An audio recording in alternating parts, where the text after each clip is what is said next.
Hello students, welcome in 2021। नए साल की शुभकामनाएं, हैप्पी न्यू ईयर आप सभी को।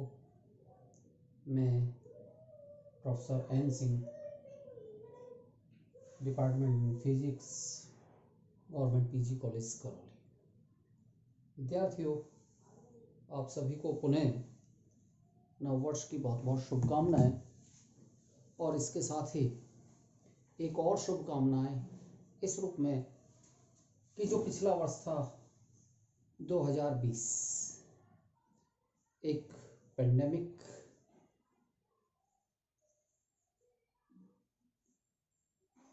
पीरियड था, पूरी दुनिया इससे त्रस्त हुई। ईश्वर करे अब हम सभी को उस पेंडेमिक से निजात मिले और हम सब लोग फिर से निर्भीक होकर पुनः अपनी उसी जिंदगी में आए जो हमारी 2019 या इससे पहले थी। विद्यार्थियों, इस 2020 में मार्च में जब से लॉकडाउन हुआ है तब से हम लोगों की रेगुलर क्लास नहीं हो पाई। केवल यूट्यूब के माध्यम से या टेक्नोलॉजी के माध्यम से ही हम एक दूसरे से जुड़े रहे हैं। मैं अपेक्षा करता हूँ, आशा करता हूँ कि शीघ्र ही इस पूरी समस्या से हम लोगों को निजात मिलेगा और हम जल्दी ही एक दूसरे से मुखातिब हों। हमारी जो रेगुलर क्लासेस थी वो रेगुलर क्लासेस शुरू हों। इन्हीं शुभकामनाओं के साथ हम आज हमारा नया लेक्चर शुरू करते हैं और बीएससी पार्ट 3 के लिए आज हमारा ये नया लेक्चर हम शुरू करते हैं। ओके, तो बीएससी पार्ट 3 में हम लोग पढ़ रहे थे लेक्चर 20 और यूनिट 2 हम लोगों पढ़ रहे थे। उसमें नाभिक से संबंधित बाइंडिंग एनर्जी एटसेट्रा के बारे में हमने पढ़ा था। आज इम्पोर्टेंट टॉपिक है नाभिकीय बल, न्यूक्लियर फोर्सेस। विद्यार्थियों, हमारा नाभिक परमाणु का एक केंद्रीय भाग है और रदरफोर्ड ने अपने एक्सपेरिमेंट के आधार पर यह सिद्ध किया था कि नाभिक का केंद्रीय भाग धनात्मक हिस्सा है। उसमें बाद में जाके ये भी पता चला कि प्रोटॉन और प्रोटॉन के अलावा न्यूट्रॉन नाभिकीय कण होते हैं।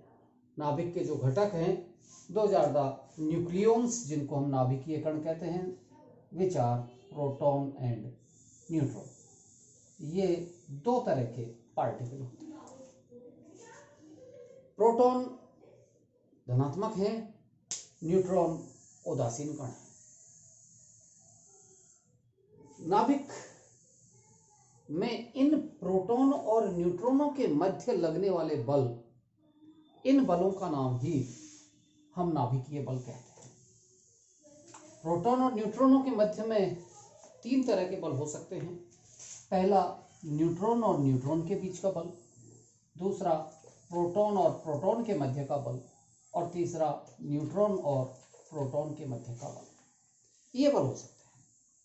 विद्यार्थियों, सरसरी दृष्टि से अगर हम देखते हैं तो केवल प्रोटॉन और प्रोटॉन, ये दोनों धनात्मक कण हैं। इन दोनों के मध्य तो प्रतिकर्षण बल होना चाहिए और इस प्रतिकर्षण के कारण नाभिक हमारा टूट जाना चाहिए, लेकिन ऐसा नहीं होता। नाभिक के अंदर प्रोटॉन प्रोटॉन के मध्य का लगने वाला बल या न्यूट्रॉन न्यूट्रॉन के मध्य का लगने वाला बल या इन दोनों कणों के मध्य का लगने वाला बल एक स्ट्रॉन्ग बल होता है, एक प्रबल बल होता है। इसके बारे में थोड़ा सा और हम डेप्थ में देखें तो हम मान लेते हैं कि जैसे हमारे ये नाभिक का बिल्कुल केंद्र बिंदु है, सेंटर पॉइंट है, और इस सेंटर पॉइंट से में इस पूरे नाभिक को हम ये कहें कि ये पूरा का पूरा नाभिक है और इसमें प्रोटॉन और न्यूट्रॉन कण भरे हुए हैं। इनमें केंद्र बिंदु से और 0.5 फर्मी तक की दूरी अगर हम देखते हैं, ये केंद्र बिंदु से 0.5 फर्मी तक की दूरी, ये वाली, और यदि सारे नाभिकीय कणों को इतनी दूरी में ही समेट दिया जाए 0.5 फर्मी के मध्य, यानी कि r लेस देन और इक्वल टू 0.5 फर्मी, तो उस स्थिति में नाभिकीय बलों में एक प्रबल प्रतिकर्षण बल कार्य करेगा। ये इस दूरी के बीच में नाभिक की त्रिज्या को हम लगभग 3 फर्मी या इससे कम मान के चलते हैं कि नाभिक की एग्जैक्ट त्रिज्या जो होती है वो 3 फर्मी के रूप में होती है। हम यहाँ इसके केंद्र बिंदु से देखना चाह रहे हैं इसको, और केंद्र बिंदु से आगे तक की पोजीशन क्या होगी। तो इसके बारे में हम ये देखते हैं कि नाभिक का आकार लगभग 3 फर्मी का होता है, और इस 3 फर्मी में भी यदि नाभिक के सारे नाभिकीय कण 0.5 फर्मी में ही हों तो फिर इन कणों में प्रबल प्रतिकर्षण बल होता है, या ऐसे नाभिकीय कण जो 0.5 फर्मी के बीच में हैं उनके मध्य प्रबल प्रतिकर्षण बल होगा। अगर इनके बीच की दूरी ज्यादा देखें, अपन ज्यादा दूरी की स्थिति देखें, और ये स्थिति 1.5 से 2 फर्मी के बीच की है, और ये 1.5 से 2 फर्मी के बीच की दूरी 1.5 ये दूरी और 2 फर्मी ये दूरी, यानी कि ये हिस्सा है। तो इस हिस्से में मैक्सिमम अट्रैक्शन फोर्स होता है,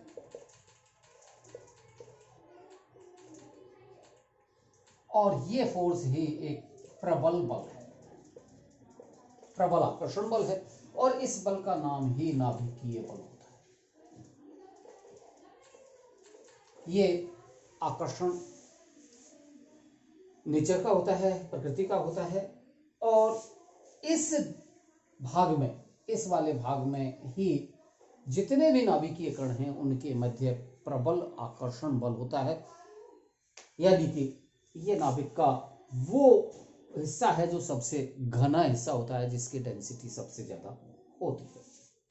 और अगर हम 2 फर्मी से आगे भी देखना चाहें नाभिक को, तो लगभग 3 फर्मी तक, ये यहां से और यहां तक की ये दूरी लगभग 3 फर्मी की हो, तो 3 फर्मी तक नाभिकीय कण होते हैं, यानी कि नाभिक का अस्तित्व लगभग 3 फर्मी तक होता है। इसके कुछ थोड़ा एक आध कण आगे पीछे भी हो सकते हैं, लेकिन मैक्सिमम जो नाभिक की रेडियस है वो 3 फर्मी या इससे कम ही होती है।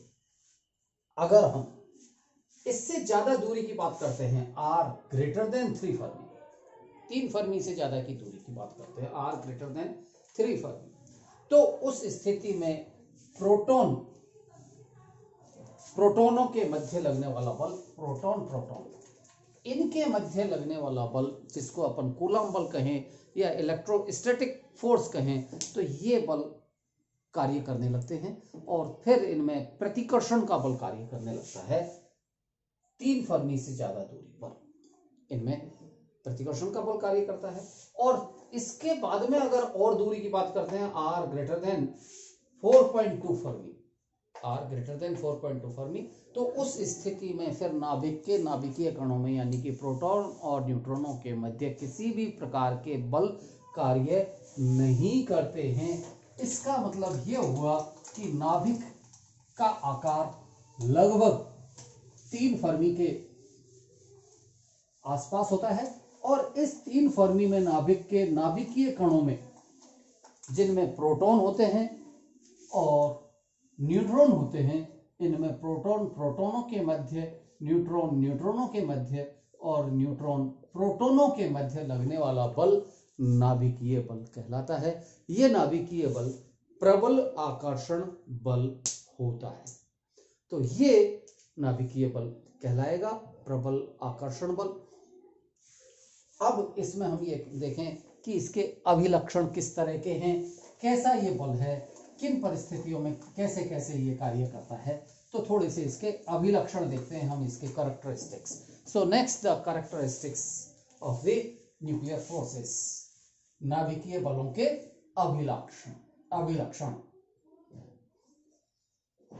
कैरेक्टरिस्टिक्स ऑफ न्यूक्लियर फोर्सेस, नाभिकीय बलों के अभिलक्षण। इनमें पहला अभिलक्षण अगर अपन बात करते हैं तो these are the short range forces. ये बल लघु परास के बल होते हैं, नाभिकीय बल लघु परास के बल होते हैं। तो जैसा अभी हमने विद्यार्थी देखा कि आर लेस देन 3 फर्मी और इक्वल टू फर्मी, इसका मतलब है फर्मी का अर्थ होता है 10 की पावर -15, यानी कि हम ये कहें कि आर जिसका मान 10 की पावर -15 मीटर की रेंज होती है, और ये रेंज अपने आप में बहुत कम रेंज है, अत्यंत लघु डिस्टेंस है, बहुत ही कम दूरी है, यानी कि ये बहुत कम दूरी में कार्य करने वाले बल होते हैं। अगर हम 4.2 फर्मी से ज्यादा की बात करते हैं तो फिर कोई बल ही नहीं होता, यानी कि नाभिक का अस्तित्व ही खत्म हो जाता है, और ये बल केवल लघु परास में ही कार्य करते हैं। इनमें प्रोटॉन और न्यूट्रॉन, ये अपने निकटस्थ घिरे हुए जितने भी प्रोटॉन न्यूट्रॉन होंगे, नाभिकीय कण होंगे, उनसे ही अन्योन्य क्रिया इनकी होती है। हम ये कहें कि जैसे मान लिया जाए कि एक नाभिकीय कण ये है और इसके चारों ओर ये और प्रोटॉन न्यूट्रॉन हो सकते हैं, इनमें प्रोटॉन भी हो सकता है, न्यूट्रॉन भी हो सकता है, और एक फिर यहाँ पे भी है, तो इनकी मैक्सिमम, इस वाले कण की मैक्सिमम जो अन्योन्य क्रिया होगी वो अपने पड़ोसी से ही होगी, दूरस्थ कणों से इनकी अभिक्रियाएं नहीं होती। तो ये इनमें एक प्रॉपर्टी है कि ये केवल अपने अड़ोसी पड़ोसी वाले नाभिकीय कणों से ही अन्योन्य क्रिया करते हैं, और प्रयोगों के, प्रकीर्णन के प्रयोगों के आधार पर भी ये सिद्ध हुआ है कि नाभिकीय बल केवल अल्प परास के बल ही होते हैं, ये अल्प परास में ही कार्यरत होते हैं। तो पहली चीज तो इनकी ये है कि ये अल्प परास के बल होते हैं। दूसरी इनकी कैरेक्टरिस्टिक्स, दूसरी है कि these are the strong attractive forces.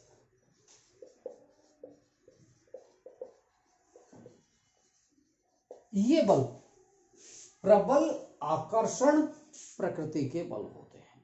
प्रकृति के, यानी कि प्रकृति में जितने भी प्रकार के बल होते हैं उन सभी बलों में ये सबसे ज्यादा आकर्षण प्रकृति के होते हैं। इनकी एक तुलना हम तुलनात्मक अध्ययन करके देखें तो जैसे नाभिकीय बल है, इसको मैं मान लेता हूं 1 रेंज में, इसकी वैल्यू 1 है, तो इस 1 की तुलना में इलेक्ट्रोमैग्नेटिक फोर्सेस, इलेक्ट्रोमैग्नेटिक फोर्सेस में इलेक्ट्रोस्टैटिक हो सकते हैं, मैग्नेटोस्टैटिक हो सकते हैं, इलेक्ट्रोमैग्नेटिक फोर्सेस हो सकते हैं जो कि लॉरेंज फोर्स होते हैं ये, और कूलॉम फोर्स होते हैं। तो ये सारे के सारे फोर्स इसकी तुलना में लगभग 1/100 टाइम्स होते हैं, यानी कि 100वें हिस्से के होते हैं। तो ये बल कम हुए इन बलों की तुलना में। और दूसरे प्रकार के बल होते हैं हमारे दुर्बल बल। एक तो ये नाभिकीय बल, दूसरा ये, तीसरे होते हैं वीक इंटरैक्शंस।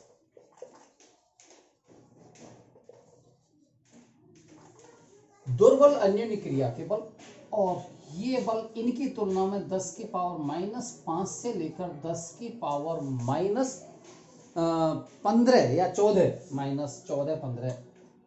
की रेंज में होते हैं। जनरली इनको हम 10 की पावर -13 के लिए कह देते हैं कि 10 की पावर -13 रेंज के ये। तो 10 की पावर -5 से लेकर 10 की पावर -15, यानी कि इस 1 की तुलना में इनकी वैल्यू इतनी कम होती है।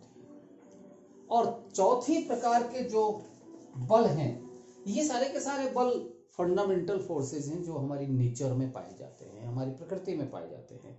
इनमें चौथे प्रकार के हैं ग्रेविटेशनल,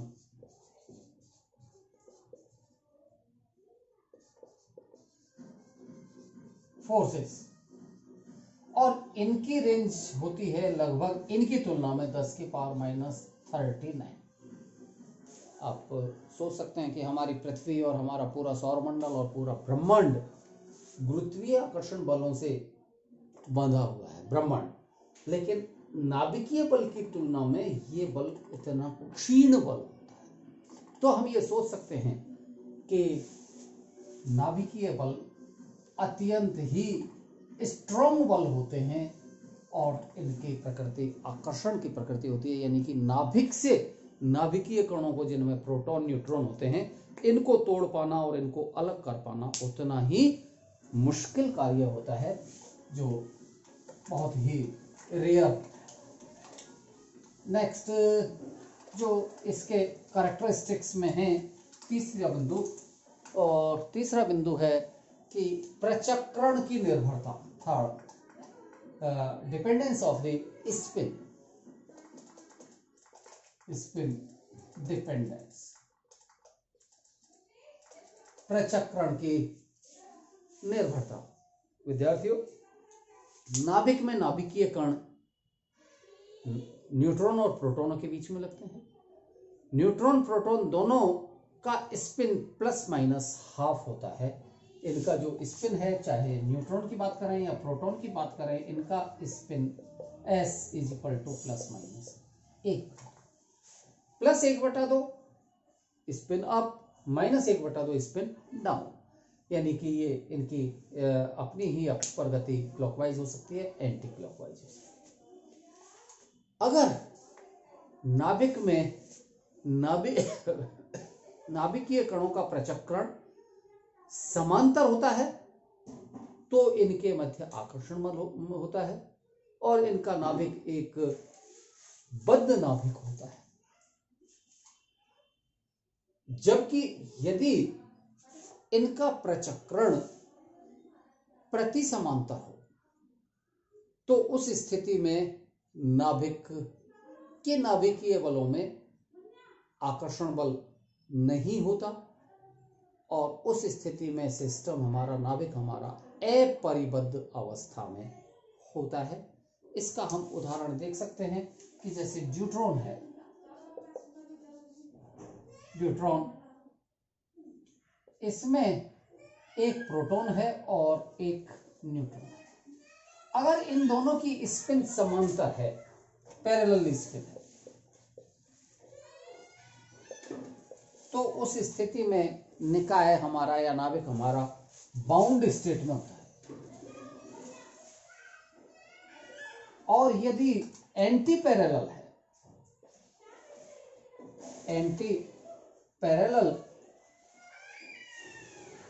स्पिन है, तो उस स्थिति में हमारा ये निकाय अपरिबद्ध अवस्था में होता है, नॉन बाउंड स्टेट होती है।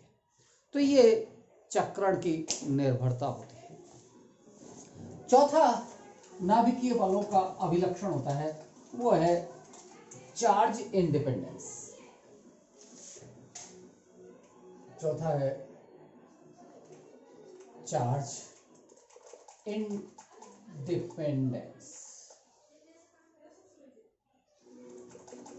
विद्यार्थियों, हम बात करते हैं न्यूट्रॉन, न्यूट्रॉन के मध्य का बल प्रबल आकर्षण बल है, जबकि न्यूट्रॉन उदासीन है, इसके मध्य कोई आवेश नहीं। प्रोटॉन, प्रोटॉन के मध्य लगने वाला बल, आवेश की बात करें तो दोनों धनात्मक हैं, प्रतिकर्षण बल होना चाहिए, लेकिन ऐसा नहीं है। जितना आकर्षण बल इनमें होता है लगभग उतना ही आकर्षण बल इनमें होता है। इसी प्रकार से न्यूट्रॉन और प्रोटॉन के मध्य लगने वाला बल, ये भी प्रबल आकर्षण बल होता है। तो इसके आधार पर हम ये कह सकते हैं कि नाभिकीय बल आवेश पर निर्भर नहीं करते और ये इनकी एक आवेश सममिति है, आवेश पर ये स्वतंत्र होते हैं आवेश के सापेक्ष। और अगली पांचवी प्रकार की जो प्रॉपर्टी इसकी है, पांचवी प्रॉपर्टी ये है नाभिकीय बल संतृप्तता के लक्षण को प्रदर्शित करते हैं। यानी कि सैचुरेशन की प्रॉपर्टी इनमें होती है। नाभिकीय कण अपने निकटस्थ नाभिकीय कणों से ही अन्योन्य क्रिया करते हैं। ये जो मैंने शुरू में बताया था, ये अन्य दूरस्थ कणों से कोई इंटरेक्शन अन्योन्य क्रिया नहीं करते। इस गुण को ही हम संतृप्तता का गुण कहते हैं। और अगला बिंदु, तो ये तो सैचुरेशन की प्रॉपर्टी होती है, प्रॉपर्टी। और अगला है विनिमय गुण, एक्सचेंज प्रॉपर्टी।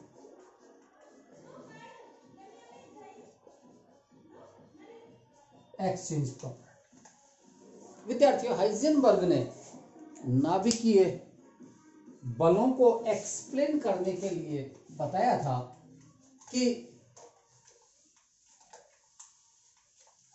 न्यूट्रॉन न्यूट्रॉन ही रहता है, प्रोटॉन प्रोटॉन ही रहता है, या न्यूट्रॉन प्रोटॉन में कन्वर्ट होता है, प्रोटॉन न्यूट्रॉन में कन्वर्ट होता है।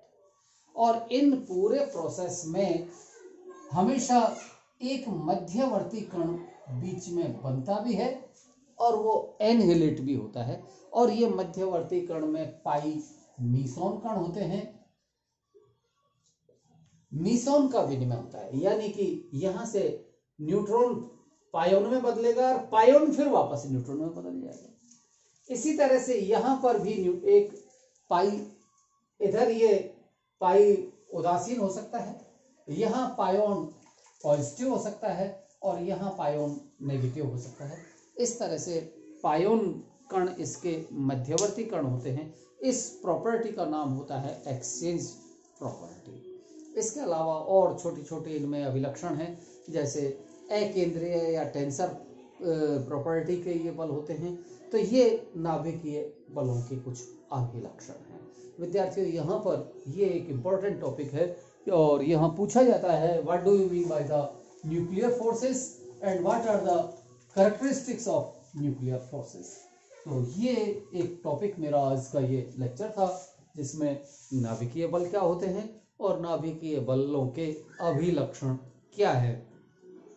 नेक्स्ट अगले लेक्चर में मैं आपको बताऊंगा कि इन नाभिकीय बलों को हम एक्सप्लेन कैसे कर सकते हैं, how we can explain these forces. तो इनमें एक तो अभी जो मैं बीच में बता रहा था विनिमय का गुण है, वो गुण आएगा, और बाकी और।